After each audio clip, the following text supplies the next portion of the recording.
The Denver Broncos are set to take on the Atlanta Falcons in Week 11 of the 2024 NFL season. And with both teams having aspirations for the playoffs and both teams coming off of tough losses last week, which team will be able to bounce back here in the Mile High City?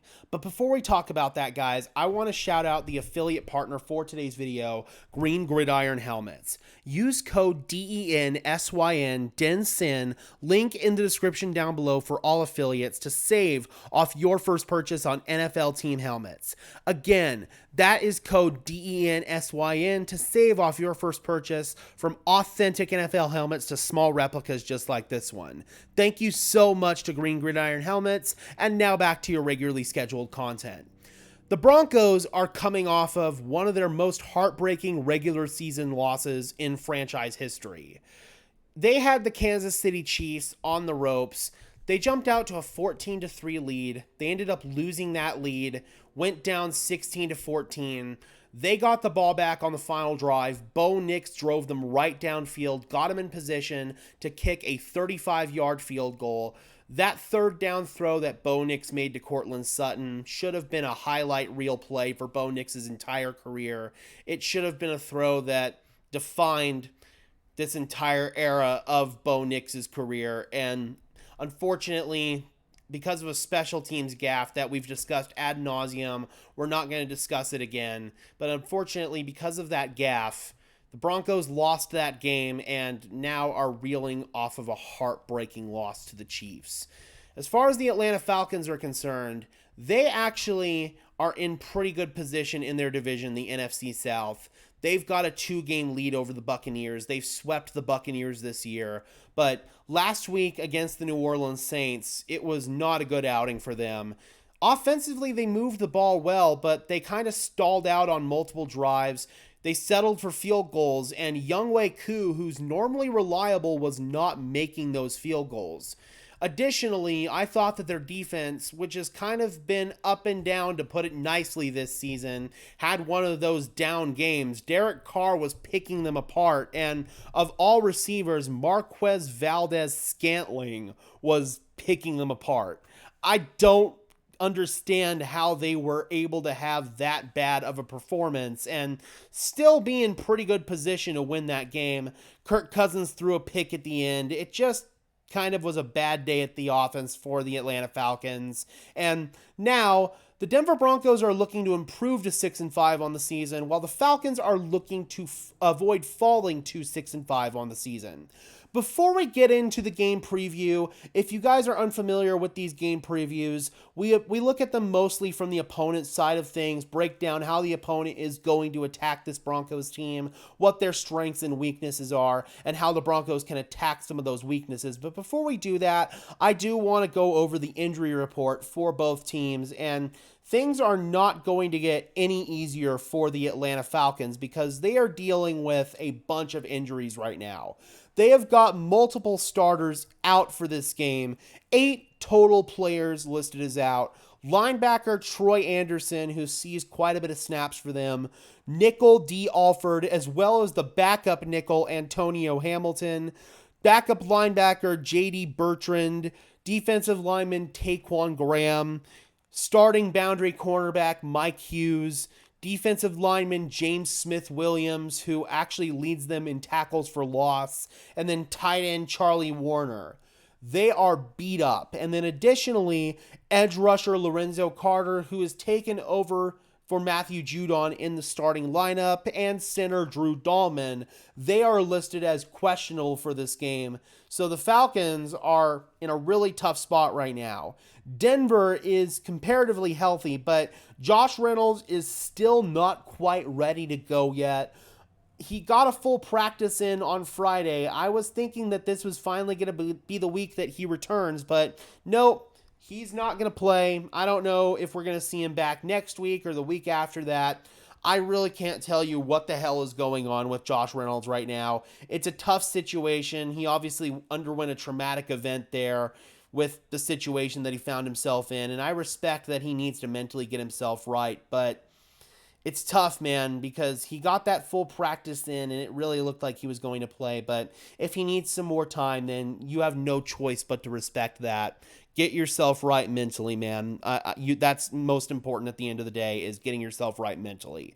But additionally, Delarian Turner-Yell and Drew Sanders, they are also listed as out. Those are two guys who are coming off of injured reserve or the PUP list in the case of Sanders. And those guys have, I believe, another week for Sanders. And this is the last chance here for DTY. They need to either activate him off of IR by the beginning of next week, or he is going to miss the rest of the season.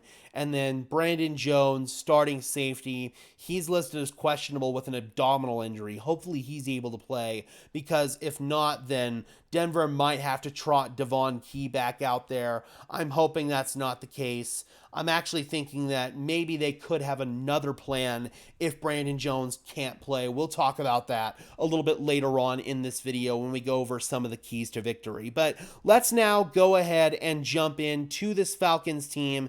Let's make sure I got the right tab here up. Yes, I do. Awesome sauce. Let's go ahead and bring that in, courtesy of Our Lads, my favorite website. Before we go over the roster, just to go over head coach and coordinators real quick. Raheem Morris is their head coach. It's an interesting story with Raheem. He was the former head coach of the Tampa Bay Buccaneers. Then in 2020, when Dan Quinn got fired as the head coach of the Falcons, Raheem Morris actually was the interim head coach for the Falcons for the back half of the year, and they got a win against Vic Fangio, Drew Lock, and the Broncos. That was not a good game for Denver. Raheem Morris then went on, was the defensive coordinator of the Rams. They won the Super Bowl, and then this past offseason was hired back to Atlanta to be their full-time head coach after Arthur Smith got fired. And I think Raheem Morris has done a very good job of resetting the culture in that Falcons building, and he's hired a strong staff as well. Zach Robinson comes in as the offensive coordinator, bringing in heavy Sean McVay Los Angeles Rams ties. So they run a lot of that outside zone, wide zone, Shanahan, McVay style offense. But McVay has also run a lot more power runs, a lot more duo, a lot more gap. Also has run a lot more stuff out of the pistol, and that has also translated into this Falcons offense.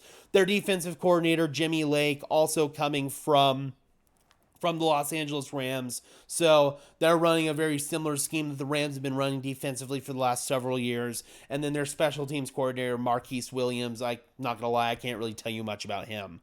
But let's go ahead and jump into this Falcons offense, starting off, of course, with Kirk Cousins, the quarterback who was signed to a 4-year, over $100 million contract. His first year in Atlanta after spending several seasons in Minnesota and Washington.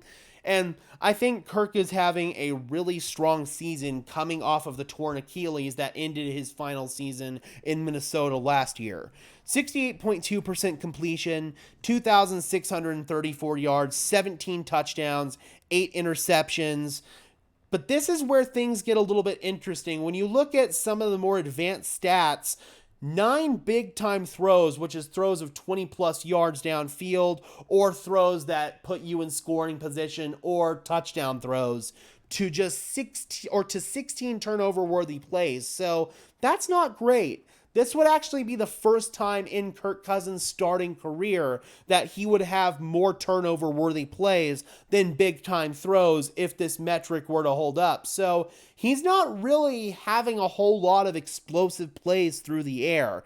He's efficiently taking care of the football, but we've seen Kirk Cousins, especially in his last couple of years in Minnesota, not be afraid to sling the rock. It helps when you have a guy like Justin Jefferson, of course. Drake London's good, but he's no Justin Jefferson. So I do think that's a little bit noteworthy that we're seeing Kirk Cousins play a little bit more conservative this year, even though overall the Falcons, they are moving the ball pretty well. Some of the other stats on Kirk Cousins this year: he's got a 15.7 pressure to sack percentage this year, which is the same as last year in Minnesota. I believe he played a 10-game sample size as well for the Vikings last year, so it's actually a pretty fair comparison between last year in Minnesota and this year in Atlanta. The stats are pretty similar to this point. as of now. But 19 sacks taken on the year, 13th in expected points added per play, 49.5% success rate, which is 14th. 3.0 completion percentage over expected, which is 10th in the NFL. 7.8 air yards per attempt, which is 17th. So middle of the pack, kind of lends to the idea that he's not really pushing the ball downfield all that much. But these are some stats that I really want to get into that's a little bit interesting. And it pivots back to Kirk Cousins and the pressure to sack percentage. It's been known throughout Kirk Cousins' entire career that if you want to beat him, you've got to be able to pressure him, and you've got to be able to pressure him with a four-man rush. The Broncos did a good job against Kansas City last week, winning their one-on-one matchups, and Atlanta's got a suspect offensive line, especially at right tackle with Caleb McGarry. That could be a matchup that Denver could look to exploit. And if Denver can set up some one-on-one matchups with this Falcons offensive line, and it's not just McGarry, there are a lot of other pieces on that line that are very suspect as well. But if they can set up some of these one-on-one matchups, then I do think that Denver could be in position to get some pressure on Kirk Cousins. And looking at Cousins' stats this year, being kept clean versus under pressure, when he's kept clean, he's got a 71.7% completion, 1,831 yards, 12 touchdowns, 1 interception, 4 big-time throws, 6 turnover-worthy plays.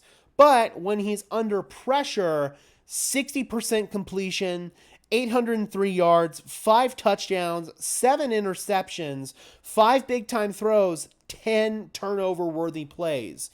He's also got the propensity to get strip sacked. So the Broncos, if they generate pressure on Kirk Cousins, get him off of his spot, make him uncomfortable, he's no Patrick Mahomes. He's no Lamar Jackson. He's not going to be able to get out of those sacks. He's not going to sell Nick Bonito of a couple of sacks the way that Patrick Mahomes did in that game. So that's something to keep an eye on, man. If you can generate some pressure on Kirk Cousins, especially with a four-man rush, that could be huge. He's not blitzed very often because teams are worried about him beating you still when he's blitzed because he knows when to throw hot.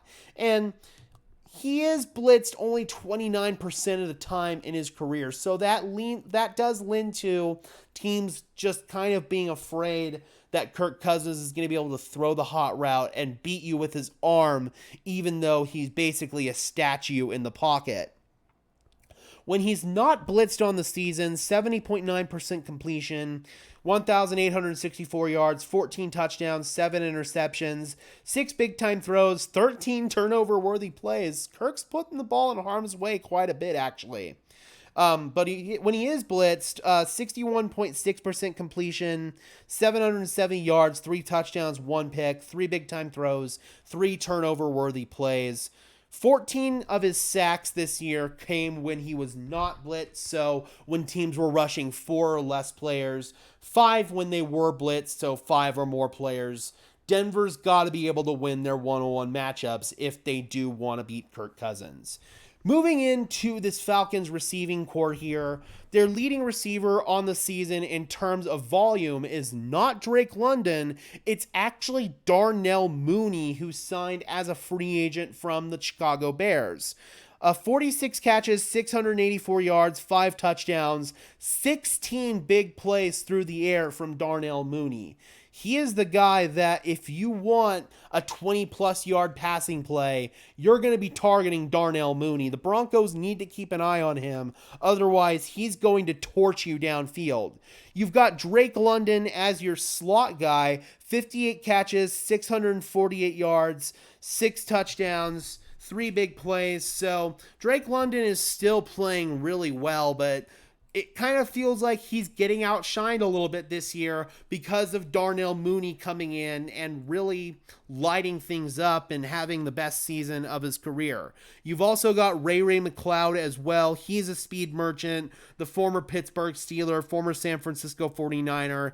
He's a return guy as well. So you're definitely going to have to keep an eye out on Ray McCloud. He's also been utilized on offense quite a bit. He's got 35 catches, 335 yards, 1 touchdown, 3 big plays. Kyle Pitts, He's a guy who has been kind of controversial throughout his career. I think that he was misused by Arthur Smith and company. I still think that he would thrive a lot better in the NFL if he was moved full-time to wide receiver. I think that he is more of a big wide receiver than he is a true tight end. But he's producing this year. He's got 34 catches for 485 yards, 3 touchdowns, 6 big plays. So he's actually the second leader in big plays on the team behind Darnell Mooney. The Broncos are going to have to find ways to cover Kyle Pitts. And I do have one player in mind that we haven't seen much of this year who could actually see some playing time because he might be the Broncos' best bet in terms of keeping up with Kyle Pitts. In the receiving room, you've got Kadarius Hodge and Casey Washington also in there as depth pieces. Charlie Warner, he's not going to play in this game. So Ross Dwelley, the other former San Francisco 49ers tight end, he's going to step in as well and be the backup to Kyle Pitts. If Atlanta runs 2 tight end sets, it's going to be Pitts and Dwelley. They basically cannot afford another injury at the tight end position. I don't think we're going to see a whole lot of 2 tight end sets from the Falcons in this game. As far as their run game is concerned, they've got a really good 1-2 punch in the backfield with Bijan Robinson and Tyler Algier. Robinson, 155 carries, 748 yards, 4.8 yards per carry, 6 touchdowns, 3 big runs on the season, so runs of more than 20 plus yards. Tyler Algier, 85 carries, 429 yards, 5.0 yards per carry, 2 touchdowns, and 3 big runs as well. The Falcons' offensive line is really solid in terms of run blocking, but they do have some issues when it comes to pass blocking. We already talked about Caleb Williams. He got a big contract from the Falcons a couple of years ago, and I still think that he's kind of up and down at right tackle. I think he draws a lot of comparisons, actually, to Mike McGlinchey here in Denver, funny enough. Jake Matthews, he's a future Hall of Famer. He's one of the best left tackles in the league, but I do think that we are starting to see a little bit of a decline in Jake Matthews' game, so that's another matchup. Maybe they could get Nick Benito on Jake Matthews and get Benito to beat him with his patented spin move. Matthew Bergeron, he's decent enough at left guard. Drew Dahlman, if he's able to play at center, he's a really good starting center, but we'll see if he's able to play. If not, Ryan Nugel will step in to take his spot. Chris Lindstrom, though, got to give him some love. He is one of, if not the best guard in the NFL. He is awesome. He's a mauler in the run game. He's a rock in pass protection. There is one guy on this offensive line that really does anchor that entire unit, and that is Chris Lindstrom. All hell would break loose for the Falcons if they lost him.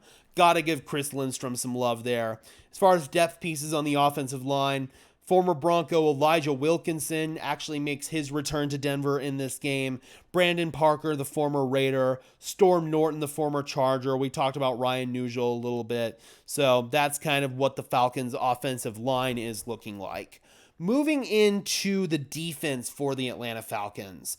This is where things get a little bit tough because as far as their secondary is concerned, it's not great, man. And dealing with the injuries that they're dealing with right now, it's going to make it even worse. 2,285 pass yards allowed, 70.4% completion allowed, 21st in pass yards allowed, 32nd in completion percentage allowed, 6.6 yards per attempt allowed, which is 7th. So they're not giving up a lot of big plays, but offenses are kind of picking them apart with the death by 1,000 paper cuts adage. They're dinking and dunking their way down the field.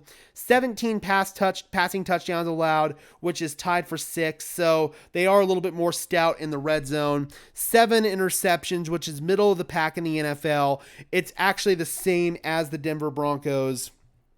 23 20-plus yard plays allowed, which is 9th. 45.1% drop back success rate allowed, which is 14th. They're 23rd in drop back EPA per play, which is not great at all. So, yeah, man, you can definitely beat this Falcons team. You're going to kind of have to dink and dunk your way downfield to do it, though. They don't give up a lot of explosive plays, and they're pretty stout in the red zone. So if Bo Nix is going to want to win in this game, he's going to have to take advantage of his one-on-one matchups, but those one-on-one matchups might come more in the short to intermediate area of the field as opposed to the deep area of the field. And again, we talked about the Falcons' pass rush, which is virtually non-existent on the year. They only have 9 total sacks. They're towards the bottom of the NFL in pressures. It just hasn't been great. Going over personnel for them real quick here. I guess we should go over the run defense as well, too. 1,294 rush yards allowed, which is 24th. 4.5 yards per carry allowed, which is middle of the pack. 5 rush touchdowns allowed, which is tied for third. So if you want to give some credit to this Falcons team, they don't give up a lot of scores. They are tight down in the red zone. 83 rush first downs allowed, which is tied for 27th. That's not great. 45.2% rush success rate allowed, which is 28th. So the Broncos might be able to get their run game going against this team. They're just going to have to find ways to finish against a stout Falcons red zone defense overall. 20th in rush EPA per play allowed. So yeah, man, definitely they're going to have to be able to find ways here to score on this Falcons team that's overall stout and tough in the red zone, but you can definitely get volume yardage on them, both on the ground and through the air. Grady Jarrett, he's been doing it a long time on their defensive line, one of the best interior defensive linemen in the NFL. Eddie Goldman, he retired and then unretired, the former Chicago Bear. David Onyemata, one of Sean Payton's old proteges from the New Orleans Saints. You got Brandon Dorless, 4th round pick from this year. Contavious Street, they picked him up from the Philadelphia Eagles. He's also a former San Francisco 49er. And then Zach Harrison, 3rd round pick from last year on the interior line. So the run defense for the Falcons, it's had its issues for sure, and this unit has definitely been a contributor to that. Lorenzo Carter, he now has stepped in as a starter on the edge rush unit for Matthew Judon. That trade hasn't really worked out. You've got Arnold Ebiketie, 2nd round pick from 22 on the other side. He's only got 1 sack on the year. Judon's only got 1.5 sacks on the year. D'Angelo Malone, they elevated Khalid Kareem from the practice squad. Looking at their off-ball linebacking unit, they're beat up. Troy Anderson and JT Bertrand are not going to play. So they've got Rashawn Evans. He's a veteran, former first-round pick from the Tennessee Titans. He's going to step in there. Then they've got Caden Ellis as well. That is the brother of Jonah Ellis, Denver Broncos edge rusher, also the son of Luther Ellis, former Denver Bronco. There are a lot of Ellis brothers that are playing football right now. We actually saw another Ellis brother playing for the Utah Utes against the Colorado Buffs today. And then Nate Landman, funny enough, another Colorado Buffalo. He was a college free agent from the Falcons in 2022. He's turned into a solid player for them. So yeah, shout out Colorado Buffaloes and Nate Landman right there. We talked about these injuries in the secondary. It's looking like Clark Phillips is going to have to step up in place of Mike Hughes on the boundary. I don't know what they're going to do at nickel right now. It looks like it's going to have to be Kevin King, the former Green Bay Packers 1st round pick. They might find somebody else who can step up, but both their starting nickel, D. Alford, as well as their backup nickel, Antonio Hamilton, are out for this game. Those are losses that they're going to have to overcome. They've still got A.J. Terrell, one of the best corners in the NFL. Justin Simmons, of course, Denver knows all about him and what he brings to the table. Jesse Bates, he's another one of the top safeties in the league. So they've got the best safety duo in the NFL right now. They elevated Dane Cruikshank, so maybe he could play nickel for them. They've also got Richie Grant, who's a backup safety. Maybe they could slide him in at nickel, but I don't know, man. That's an injury that's going to be really detrimental to this Falcons team. And just to touch on special teams real quick, Younghoe Koo has not had his best year this year. He missed multiple kicks last week. He's just been kind of inconsistent this year. Normally one of the best kickers in the NFL. Denver Broncos, they actually have some history with Younghoe Koo. His very first game of his NFL career, It was when he was playing with the Chargers, week 1 of 2017. The Broncos actually blocked a game-tying field goal or a game-winning field goal, one of the two, from Younghoe Koo. Shelby Harris blocked it. So that's the same way that the Broncos ended up losing last week. And imagine if they were to do something like that again against Younghoe Koo. They don't have Shelby Harris here to do it this time, but you never know, man. Imagine if the Broncos made up for their special teams gaffe from last week, get another blocked field goal against a kicker who they have blocked a field goal from before. That would be absolutely hilarious. So, just briefly touching on that. Let's go over some keys to victory for this Denver Broncos team. And we've already been talking about this beat-up secondary for the Falcons all game, and it's something that the Denver Broncos are going to have to take advantage of. Allow Bo to attack those matchups, but at the same time, you've got to be mindful of Jessie Bates and Justin Simmons back there. So that's why I think that the Broncos, if they're going to win, they're probably going to attack more of the short, intermediate areas of the field as opposed to the deep part of the field in order to keep Jessie Bates and Justin Simmons at bay. With the Falcons' struggles up front in run defense, keep feeding Audric Estime. I'm looking for Estime to have another strong game. Hopefully he can continue to secure the football, and hopefully he can establish himself full-time as RB1 for this team. I also think that we should see more plays with Marvin Mims in the backfield. I thought that the Broncos did a good job getting him a couple of runs schemed up, a couple of pass plays schemed up. They could dial up something explosive this week, maybe getting Marvin Mims matched up out of the backfield on a linebacker. That could be huge. Feed Devon Vele. I think with the Falcons' beat-up secondary, Vele could be a good matchup against one of these backup corners, or especially the third-string nickel for the Falcons. I think that could be something to keep an eye on. Use the hurry up offense, use the no huddle offense. That worked very well for you last week against Kansas City. That should work well for you again. I'm going to give the standard message I always give before every game. No turnovers, no stupid penalties, no pre-snap penalties especially, no false starts, don't jump off sides, don't shoot yourself in the foot. The Broncos shot themselves in the foot a few times against Kansas City, and ultimately it came back to beat them. So you can't do that in this game. The Broncos have a really good chance. I think the Broncos match up really well in this game. On the defensive side of the ball, get pressure on Kirk Cousins, especially with the four-man rush. We already talked about that. If you are going to blitz Kirk Cousins, they should be calculated blitzes in terms of the timing of them, because Kirk will know where his hot route is, and he will be able to get the ball out quickly if you do blitz him. If you're going to blitz him, it should really be on third or fourth down when it's in a critical situation in the game. That's when you could get Kirk uncomfortable, get him off of his spot. You've got to be calculated in terms of your timing when you are going to blitz Kirk Cousins. Broncos are one of the most blitz-happy teams in the NFL, but I think that they do need to think about when and how they are going to blitz Kirk Cousins. Are they going to be straight up man blitzes, or are they going to be more fire zones where you're blitzing and then playing zone coverage on the back end? I will tell you that I'd prefer to see man blitzes, because Todd Bowles and the Buccaneers, they tried fire zones against Kirk Cousins and he picked them apart. So I think more of traditional man blitzes is what the Denver Broncos should be doing in this game against Kirk Cousins. I think that we're going to see some interesting matchups with Drake London. If London's in the slot, does PS2 travel with him, or do they put Jaquan McMillan on him? That's something that we're definitely going to have to keep an eye on. Then what about Darnell Mooney? Riley Moss on him, or if Mooney comes into the slot, then you've got Jaquan McMillan on him. So that's something you definitely are going to have to keep an eye on for sure.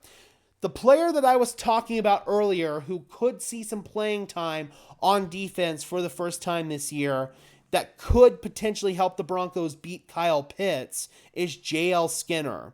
The Broncos need somebody who's athletic enough to stay with Kyle Pitts, and I think JL Skinner could be that guy, especially if Brandon Jones is unable to go. Hopefully we see JL Skinner get the start in place of Devon Key if Brandon Jones is unable to go.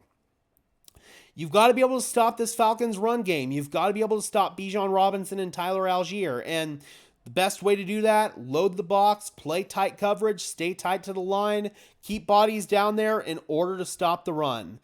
If the Broncos can do that, and if they can generate pressure on Kirk Cousins, it could be a tough day at the office for this Falcons team. And it is for that reason that I am picking the Denver Broncos to win this game 28-14. And quite frankly, I think that you should give the Broncos even more points in this game. But I do think that the Falcons, they are going to remain a little bit tight in the red zone. They might end up keeping Denver out of the end zone a couple of times. So I do think that the Falcons are going to limit some of the points that Denver is going to be able to score.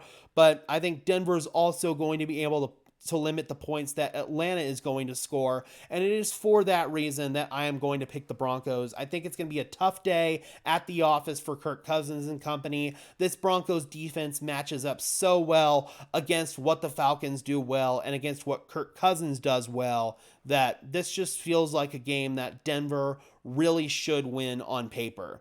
But I am curious, Broncos country, how do you think this matchup is going to favor for the Denver Broncos? Do you think the Broncos are going to be able to take care of their business in this game against what on paper is an opponent that they should beat? Or do you think that Denver is going to have a tough day out there? And do you think Kirk Cousins and this Falcons offense is going to be able to do just enough to be able to win? Drop those comments down below, guys. I would love to hear your thoughts as always. Also, give me your official score predictions in the comment section below as well.